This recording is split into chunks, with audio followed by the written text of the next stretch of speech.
After 2 decades, Peterson Companies and Folger Pratt have announced that a $10 million renovation is coming to downtown Silver Spring, with green space, a new and updated outdoor plaza, a new Roll by Goodyear tire store, and the Eleanor, which will consist of a wine bar Loca Vino, a restaurant, and an entertainment venue, containing a bowling lounge, skee ball, and more.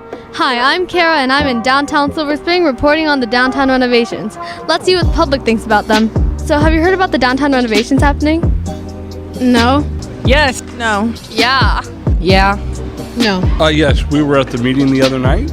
I've heard about a lot of the changes that they're going to be making to like the Ellsworth Place area, so like where the theater and the fountain are, yeah. So if you don't know, they're probably going to have a green space in this street area. There's going to be something called the Eleanor over there. It might have like bowling alleys. How do you feel about that? I mean, it's good to have green space for the environment. I'm not sure if it's going to be real grass or if it's going to be turf like on football fields. So does that change anything? A little bit. I think it's really stupid because it's going to mess up our skating spot. I think it's a great idea that they're doing all these changes. I think it's going to be nice. There's some issues they have to work out. Depressed. It'd be a nice change. All right, why do you think they're doing this? I don't even know. Probably for more money. The community factor, potentially. It's been 20 years, so it needs to be updated. Well, I think they're just trying to keep up with the times. This is Kara from B&C signing off. Have a great day, Blazers.